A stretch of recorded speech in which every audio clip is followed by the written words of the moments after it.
باب الرجل یکون له ممر او شرب فی حائط او فی نخل. باب الرجل، ایک شخص یکون ہو لہو اس کا ممر گزرگاہ. مر یمر کا مطلب ہوتا ہے گزرنا، تو ممر گزرگاہ. او شرب یا پانی پلانے کا حصہ فی حائط کسی باغ کے اندر، او فی نخل یا کھجور کے درختوں میں. تو ایسی صورت میں کیا کرے؟ یعنی مثال کے طور پر کسی کا باغ ہے اور اس کے اندر حائط کہتے ہیں نا وہ باغ جس کے چاروں طرف دیوار بھی ہو. اب اس کے اندر سے دوسرے کا رستہ گزرتا ہے یا اسے وہاں پانی لینے کے لیے جانا پڑتا ہے. آپ کو وہ حدیث یاد ہوگی کہ جس میں حضور صلی اللہ علیہ وسلم مسجد نبوی کے سامنے ایک باغ جس کا نام بیروہا تھا اس میں جایا کرتے تھے اور وہاں سے اس کا میٹھا پانی پیا کرتے تھے، اور جس کو اس کے مالک ابو طلحہ نے پھر بعد میں صدقہ کر دیا تھا. اب یہاں پر یہ پتا چلتا ہے کہ اگر پانی کسی ایسی جگہ پر ہو جو دوسرے کی زمین ہو، مثلا کنواں ہے کسی ایسے شخص کے کھیت میں ہے، تو کیا وہاں پر جانے کی اجازت ہوگی؟ یا اگر کسی ایک شخص کا کھیت ہے اور اس کے ساتھ کسی اور کا، پھر کسی اور کا، اب عموماً کیا ہوتا ہے کہ جس کا کھیت سب سے آخر میں آ رہا ہے اسے دوسروں کے کھیت میں سے گزرنا پڑتا ہے. بعض اوقات صرف خود گزرتا ہے، بعض اوقات اپنے جانور بھی گزارتا ہے. اب بعض اوقات جانور گزرتے گزرتے دوسروں کے کھیت میں منہ بھی مار جاتے ہیں. بعض اوقات یہ ہے کہ وہ بکریاں پھیل جاتی ہیں دوسرے کے کھیت میں، جیسے وہ سورۃ الانبیاء میں وہ واقعہ آتا ہے، حضرت داؤد اور سلیمان علیہ السلام نے جس مقدمے کا فیصلہ کر رہے تھے، اذ نفشت فیہ غنم القوم، تو ایسا معاملہ بھی پیش آ جاتا ہے اور باغ والے کا نقصان بھی کچھ ہو سکتا ہے، اور نقصان کچھ نہیں تو ایک دقت تو بہرحال ہوتی ہے کہ انسان کسی کے گھر میں سے گزرے یا کسی کے باغ میں سے گزرے یا کسی کے کھیت میں سے گزرے یا وہاں سے پانی لینے کے لیے جائے، اور پانی لینا لانا لے جانا تو اس سے بعض اوقات کھیت برباد ہوتے ہیں. تو ایسی صورت میں کیا ہونا چاہیے؟ اور اسی طرح یہ ہوتا ہے کہ بعض اوقات ایک باغ انسان بیچ ڈالتا ہے لیکن اس کے درختوں کے پھل جو ہیں وہ نہیں پکے ہوتے اور پھل بیچنے والے ہی کا حق ہے. اب زمین کسی اور کی ہو گئی لیکن پھل دوسرے کا ہے. اسی طرح بیع ارایا کے بارے میں آپ نے پڑھا ہوگا، پیچھے بہت دفعہ گزر چکا ہے. اریہ اور ارایا کیا چیز تھی کہ ایک شخص اپنے چند درخت کسی کو ہبہ کر دیتا ہے کہ ان کے پھل تم لے لو. اب زمین تو اس کی اپنی ہے لیکن درخت اس نے کسی کے نام کر دیے، صدقہ کر دیے مثال کے طور پر. اب جن کے نام صدقہ کیے وہ روز وہاں پہنچے ہوئے اور مار رہے ہیں ان کے اور پھل کے توڑ کے نیچے پھینک رہے ہیں، تو اس میں بعض اوقات تردد بھی ہو جاتا ہے، دوسرے کے لیے تکلیف کا سبب بھی ہو جاتا ہے. تو ایسی صورتوں میں کیا دوسروں کو کسی دوسرے کی زمین سے گزرنے کا حق ہے؟ جی ہاں، بالکل حق ہے. اسی طرح پانی لینے کا بھی حق ہے. اور اسی طرح اگر زمین بیچی جا چکی ہے لیکن درختوں کا پھل ابھی لینا ہے تو جب تک پھل وہ اتار نہیں لیتا اس وقت تک وہ شخص اس زمین میں اگرچہ وہ بیچ چکا ہے اور دوسرے کے نام ہو چکی ہے لیکن اپنے ان پھلوں کو لینے کے لیے وہاں پر آ جا سکتا ہے. یہ چند چیزیں ذہن میں رکھ کے اب ان باتوں کو آپ پڑھیں گے. قال نبی صلی اللہ علیہ وسلم، نبی صلی اللہ علیہ وسلم نے فرمایا، من باع نخلا، جو شخص بیچے کوئی کھجور کے درخت، بعد ان تؤبر، اس کے بعد کہ وہ پیوند کرے، یعنی پیوند اس نے کیے تھے اور پھر بیچے، فثمرتها للبائع، تو ان درختوں کا پھل جو ہے وہ بیچنے والے کے حصے میں ہوگا. مثلا اس نے پیوند کاری کی، ابھی پھل کچا ہے کہ اس نے درخت بیچ ڈالے، اب درخت تو اس کے نہ رہے یا زمین اس کی اپنی نہ رہی، لیکن کیا وہ انہی بیچے ہوئے درختوں کا پھل لے سکتا ہے؟ تو یہ بتایا جا رہا ہے کہ ہاں، اگر اس نے پیوند کاری کی تو وہ لے سکتا ہے.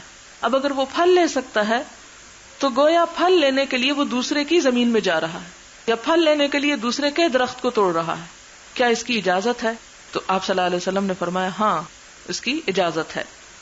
الممر، گزرگاہ، والسقی، اور پانی پلانا، حتی یرفع، یہاں تک کہ وہ پھل اٹھا لے، یعنی وہ وہاں سے گزر بھی سکتا ہے اور ان درختوں کو پانی بھی دے سکتا ہے اسی زمین سے جب تک کہ پھل اٹھا نہ لے، کھیت اٹھا نہ لے. وکذالک، اور اسی طرح رب العریۃ، عریہ والا بھی. عریہ والا کون ہے؟ جس کو کھجور کے درخت ہبہ کیے گئے ہیں، صدقہ کیے گئے ہیں.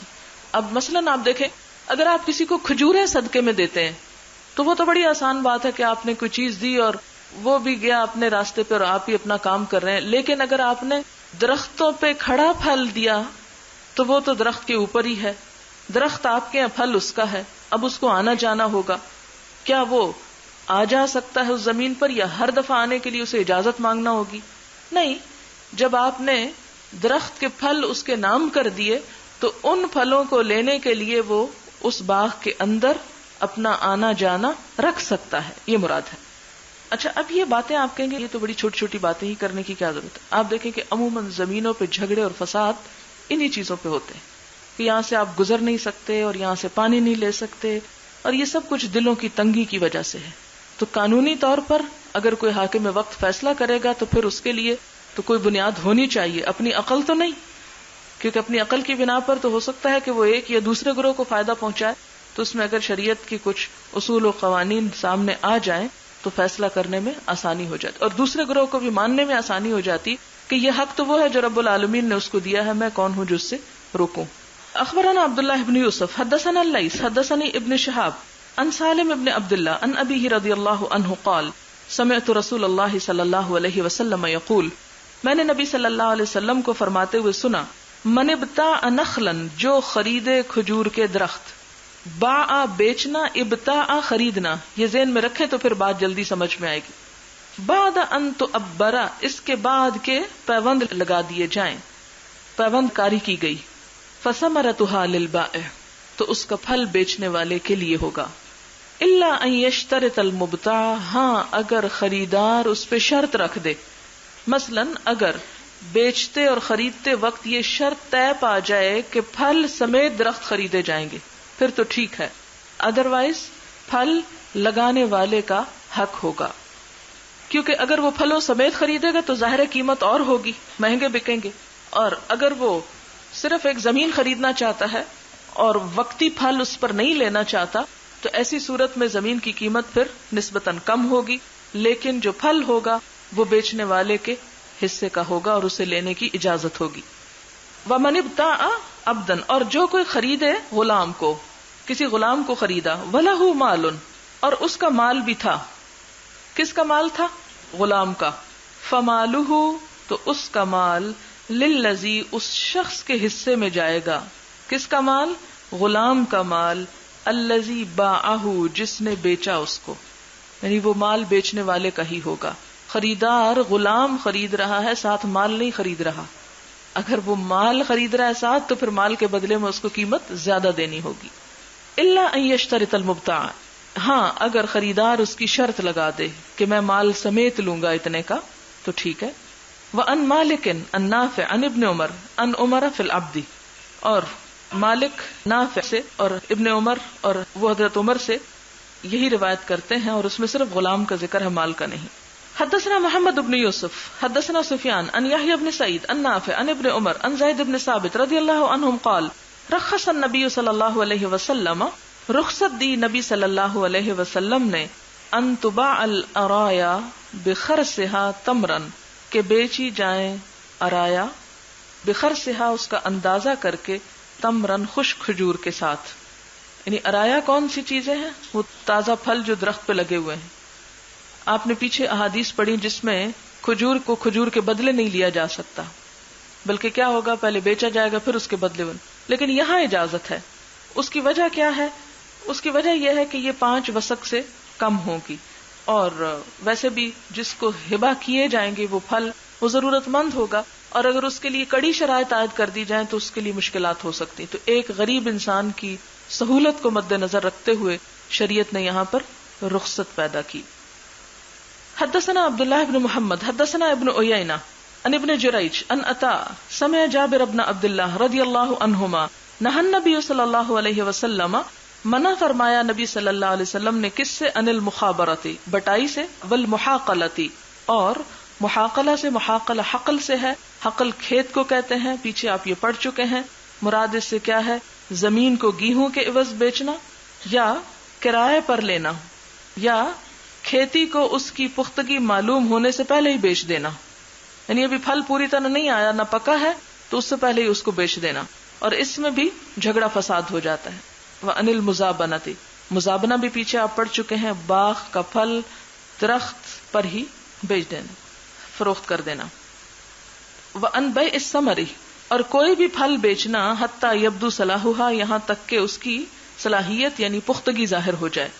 وَأَنْ لَا تُبَاعَ إِلَّا بِالدِّينَارِ وَالدِّرْهَمِ، اور یہ کہ جو بھی پھل یا گیہوں وغیرہ بیچا جائے وہ کس طرح بیچا جائے؟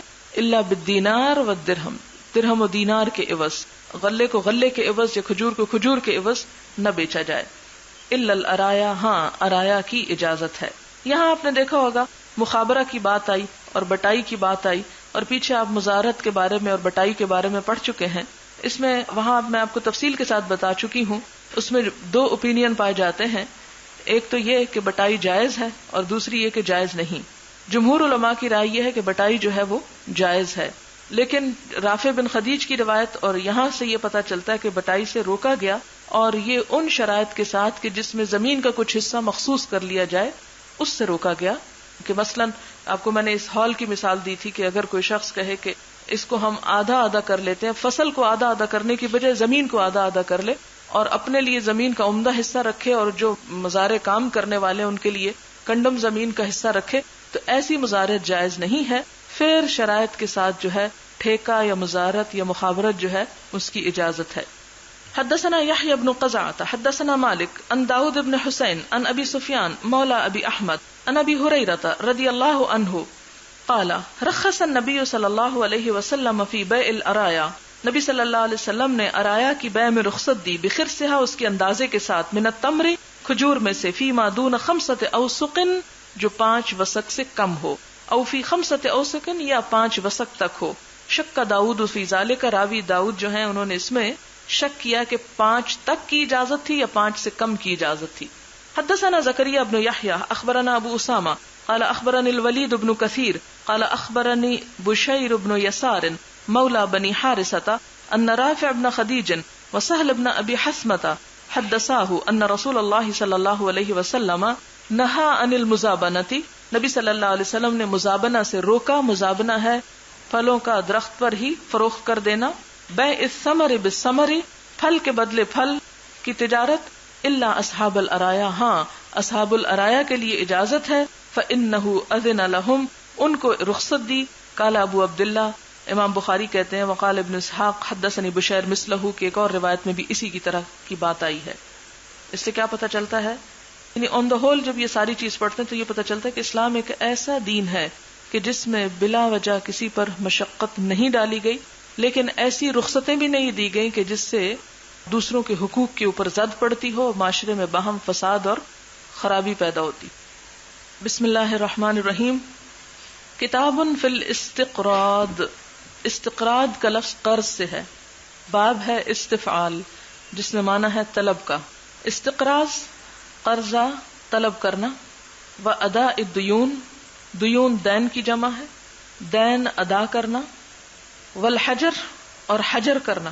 حجر کا لفظ آپ قرآن پاک میں بھی پڑھ چکے ہیں، ممنوع یعنی کسی چیز کو روک دینا، رکاوٹ پیدا کر دینا. والتفلیس، تفلیس افلاس سے ہے. اور مفلس ہونا، تفلیس یعنی مفلس ہونا، یعنی کسی شخص کا مفلس ہونا، قبول کر لینا. تو یہ قرض کا لین دین، کسی کے ساتھ معاملہ کرنے سے لوگوں کو روک دینا، یعنی جسے کہتے ہیں نا کہ دیوالیہ قرار دے دینا کسی کو، یا مفلس قرار دے دینا، یا کسی بھی شخص کے برے اخلاق اور کردار کی وجہ سے لوگوں کو خبردار کر دینا کہ آئندہ سے اس سے کوئی لین دین نہ کرے، کہ کوئی دھوکہ نہ کھائے. تو یہ جائز ہے. اب دیکھتے ہیں کہ اس میں کیا ہے، کیا باتیں آتی ہیں. باب من اشترا، جس نے خریدا، بالدین قرض کے ساتھ یعنی ادھار، ولیس عندہ ثمنہ، اور نہیں ہے اس کے پاس اس کی قیمت. یعنی کوئی شخص چیز خرید لائے لیکن اس کی قیمت اس کے پاس نہ ہو، قیمت ادا کرنے کے لیے نہ ہو، اس کی کوئی بھی وجہ ہو سکتی ہے. او لیس بحضرتہ، یا اس وقت حضرت حاضر نہ ہو، یعنی اس ٹائم پر نہ ہو لیکن بعد میں آنے کا. آپ دیکھیں کہ مثلا گاؤں میں لوگ کیا کرتے ہیں کہ فصل آنے سے پہلے قرضے لیے رکھتے ہیں اور لوگوں سے کہتے ہیں کہ آپ یہ چیز ادھار دے دیں، ادھار دے دیں، ادھار دے دیں، جب ہماری گندم آئے گی تو ہم تمہیں اس کے بدلے میں اتنی گندم دے دیں گے. تو کیا یہ کرنا جائز ہے؟ ایسا کیا جا سکتا ہے. انسانی معاشرے میں قرض کا لین دین ابتدا سے چلا آیا ہے اور اسلام نے بھی اس کو روکا نہیں ہے، اس کی اجازت ہے۔ اس طرح تو کوئی بھی انسان ایسا نہیں کہ جسے زندگی میں کبھی کسی سے کچھ لینے کی یا قرض لینے کی ضرورت نہ پیش آئی ہو۔ ہر انسان کسی نہ کسی سینس میں ضرورت مند ہوتا ہے، بعض اوقات تجارت وغیرہ کے لیے، بعض اوقات ذاتی اغراض اور ضروریات کو پورا کرنے کے لیے۔ تو اس صورت میں اسلام نے ایسی سختی اور شدت پیدا نہیں کی کہ کوئی شخص ایسی چیز مت لے جس کے پیسے اس کے پاس نہیں ہے۔ نہیں، اگر وہ ضرورت کی چیز ہے تو اسے لے سکتا ہے، مثلا یہ کہ اسے اپنا پیٹ بھرنا ہے، بچوں کا پیٹ بھرنا ہے تو وہ لے سکتا ہے۔ لیکن ایک شخص صرف عیاشی کے لیے، مثلا نشہ کرنے کے لیے کسی سے قرض لے رہا ہے۔ عموماً آپ دیکھتے ہوں گے کہ جو لوگ نشے کے عادی ہوتے ہیں ان کو قرضے کی عادت ہو جاتی، وہ کبھی ایک سے لیتے ہیں، کبھی دوسرے سے، بعض اوقات ایک سے لیا، اس کو دیا، اس سے لیا، اس کو دیا۔ تو اس شخص کے لیے پھر حجر ہو سکتا ہے، روکا جا سکتا ہے، اعلان کیا جا سکتا ہے کہ فلاں شخص سے کوئی لین دین نہ کرے، کیونکہ ایک تو وہ حرام کام کے لیے پیسہ لے رہا ہے، اور دوسرا یہ ہے کہ نشہ جب کسی چیز کا ہو جائے تو عموماً وہ انکریز کرتا چلا جاتا ہے، اس کی پھر حد نہیں ہوتی۔ تو ایسا شخص جو ہے قرضہ لے لے کر اگر وہ نشہ کر رہا ہے تو وہ بہت سے لوگوں کے لیے نقصان دہ ہوگا، کیونکہ وہ شخص ادائیگی کی حالت میں نہیں ہوگا۔ آپ نے دیکھا ہوگا جن لوگوں کو نشے کی عادت ہو جاتی ہے پھر وہ اپنے یعنی ضروریات زندگی کی روپیہ پیسہ تو چھوڑیں، پھر وہ گھر کی چیزیں بھی بیچ کے، بعضوں کا زمینیں تک بیچ کے کھا جاتے ہیں۔ یہ اتنی بری چیز ہوتی۔ تو ایسی صورت میں کوئی تو ہو جو اس کا ہاتھ روکنے والا، جب اس کو پتا ہو کہ نہیں مل رہا تو پھر کسی حد پر تو وہ رکے گا، لیکن جب دوسرے لوگ اس کو قرضہ دیں گے تو وہ ایک طرح سے اس کے ساتھ تعاون کرنے والے ہیں۔ اور غلط کام میں تعاون، اس کے بارے میں کیا فرمایا؟ تعاونوا علی البر والتقوی ولا تعاونوا علی الاثم والعدوان۔ نیکی اور تقوی کے کام میں تو ایک دوسرے کی مدد کرو، لیکن گناہ اور زیادتی کے کاموں میں، حرام کاموں میں ایک دوسرے کے ساتھ تعاون مت کرو۔ حدثنا محمد بن یوسف هو البیکندی اخبرنا جریر عن المغیرۃ عن الشعبی عن جابر بن عبد اللہ رضی اللہ عنہما قال غزوت مع النبی صلی اللہ علیہ وسلم، میں جہاد پر گیا نبی صلی اللہ علیہ وسلم کے ساتھ۔ فقال، تو کہا، کیف تری بعیرک، کیسے پاتے ہو اپنے اونٹ کو؟ اتبیعہ، کیا تم اس کو بیچو گے؟ قلت نعم، میں نے کہا جی ہاں۔ فبعتہ ایاہ، تو میں نے اس کو بیچ ڈالا۔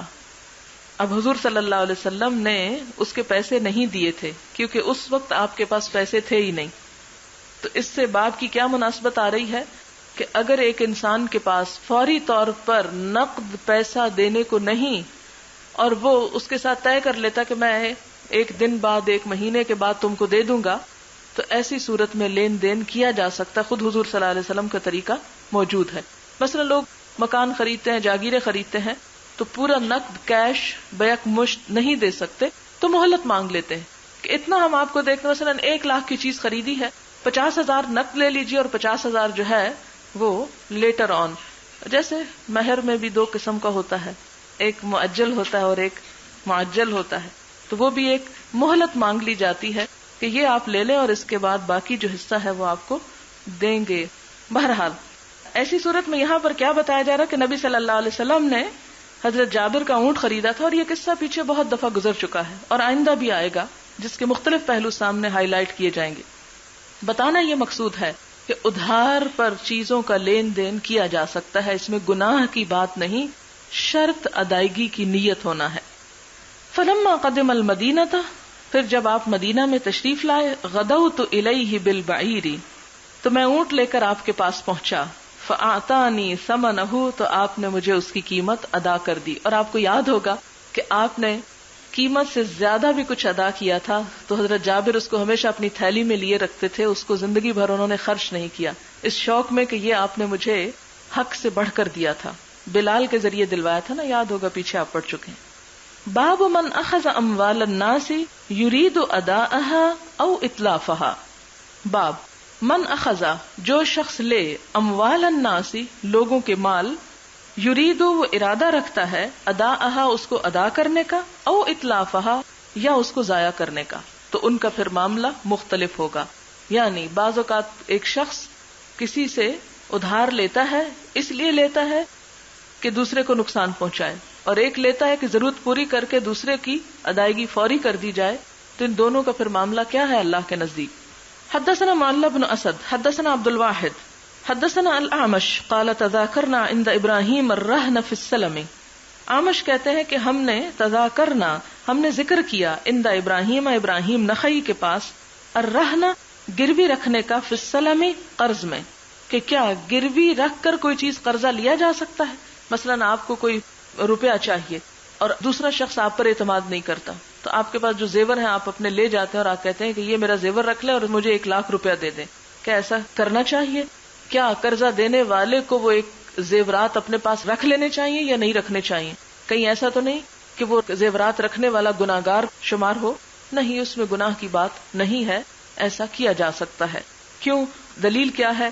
فقال حدثني الاسود عن عائشة رضی اللہ عنہا ان النبی صلی اللہ علیہ وسلم اشترى طعاما، کہ نبی صلی اللہ علیہ وسلم نے اناج خریدا من یہودی، ایک یہودی سے، الی اجل، ایک وقت مقرر تک، ورہنہ درعا من حدید، اور اس کے پاس لوہے کی ایک زرہ گروی کے طور پر رکھی.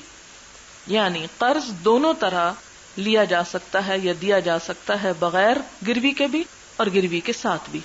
حدثنا عبد العزیز بن عبد اللہ الاویسی حدثنا سلیمان بن بلال عن ثور بن زید عن ابی الغیث عن ابی ہریرہ رضی اللہ عنہ عن النبی صلی اللہ علیہ وسلم قال من اخذ اموال الناس، جس نے لوگوں کے مال لیے، یرید اداءها، وہ انہیں ادا کرنے کا ارادہ رکھتا ہے، ادى اللہ عنہ، اللہ تعالی اس کی طرف سے ادا کر دے گا.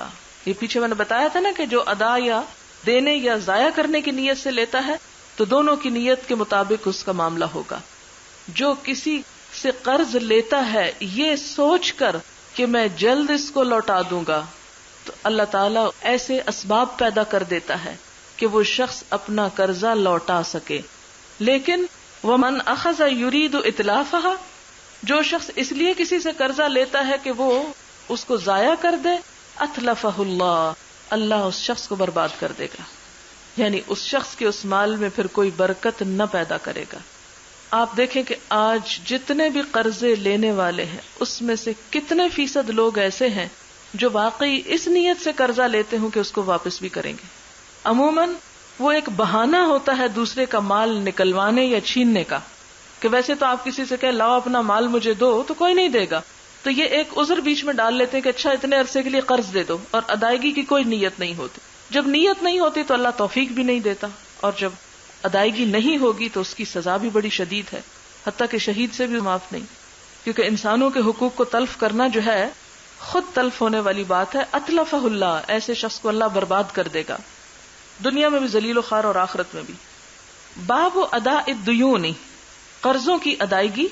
وقول اللہ تعالی، اور اللہ تعالی کا فرمان ہے، ان اللہ یأمرکم، بے شک اللہ تم کو حکم دیتا ہے، ان تؤدوا الامانات الی اہلہا، کہ تم ادا کرو امانتیں ان کے اہل کو. وَإِذَا حَكَمْتُمْ بَيْنَ النَّاسِ، اور جب تم لوگوں کے درمیان فیصلہ کرو، ان تحکموا بالعدل، تو عدل و انصاف کے ساتھ فیصلہ کرو. ان اللہ نعم ما یعظکم بہ، بے شک اللہ تعالی کتنا اچھا ہے جو نصیحت کرتا ہے تم کو، یعنی بہت عمدہ نصیحت کرتا ہے تم کو. ان اللہ کان سمیعا بصیرا، بے شک اللہ سننے والا بھی ہے دیکھنے والا بھی ہے. تو مراد اس سے یہ ہے کہ اگر امانتیں ادا کرنے کا حکم دیا جا رہا ہے تو قرض تو امانت سے بھی بڑی چیز ہے. حالانکہ امانت جو ہے وہ امین کا حق نہیں ہوتی. مثلا کسی شخص کو حکومت دینا وہ اس کا حق تو نہیں ہے، لیکن ایک شخص اہل ہے تو اللہ حکم دیتا کہ اسی کو وہ سونپو. مگر قرض تو جس نے قرض دیا ہے، جس کا مال ہے، اس کا حق ہے. تو اگر امانت ادا کرنے کی تلقین کی گئی تو قرض ادا کرنے کی تو اس سے بھی زیادہ تلقین پائی جاتی ہے. مراد اس سے یہ. حدثنا احمد بن یونس حدثنا ابو شہاب عن الاعمش عن زید بن وہب عن ابی ذر رضی اللہ عنہ قال کنت مع النبی صلی اللہ علیہ وسلم، میں نبی صلی اللہ علیہ وسلم کے ساتھ تھا. فلما ابصر یعنی احدن، جب آپ نے دیکھا، کیا دیکھا؟ احد کا پہاڑ. قال، تو فرمایا، ما احب، میں نہیں چاہتا، انہ تحول لی ذہبا، کہ بدل جائے میرے لیے سونے میں. کون؟ احد کا پہاڑ. یعنی میں نہیں چاہتا کہ اگر میرے پاس احد پہاڑ جتنا بھی سونا آئے، یمکث عندی منہ دینار فوق ثلاث الا دینارا ارصدہ لدین، کہ میرے پاس پھر وہ باقی رہے 3 دن سے زیادہ، اس میں سے 1 دینار بھی، ہاں وہ دینار کہ جس کو میں قرض کی ادائیگی کے لیے بچا رکھوں۔ یہ حدیث بھی پیچھے گزر چکی ہے۔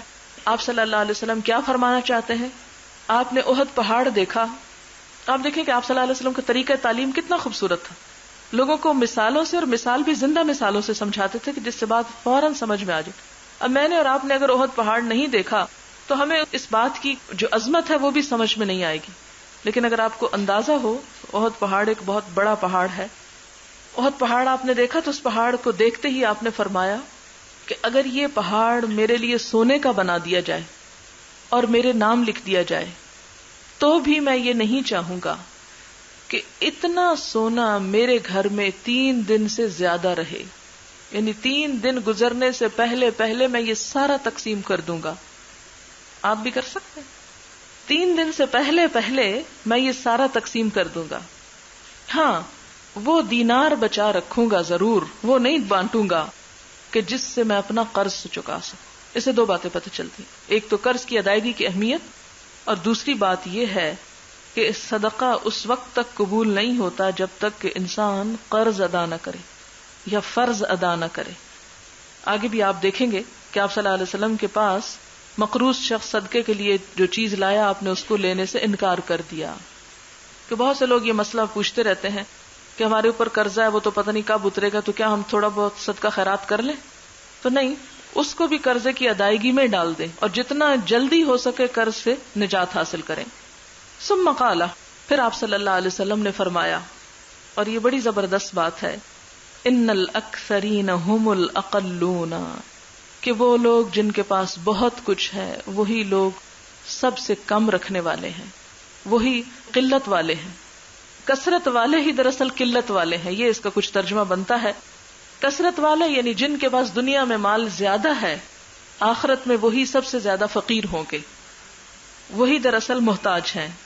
الا من قال بالمال هكذا وهكذا، مگر جس نے اپنے مال کو اس طرح اور اس طرح خرچ کیا، یعنی دائیں اور بائیں ہر طرف دیتا رہا۔ یعنی مال کی کثرت ہونا اسی صورت میں انسان کے لیے فائدہ مند ہے جب انسان اس مال میں سے دائیں اور بائیں نکالتا چلا جائے، ورنہ وہ مال لے کے جو مرے گا تو قیامت کے دن وہی اس کی نیکیوں کو کھانے کا سبب بن جائے گا۔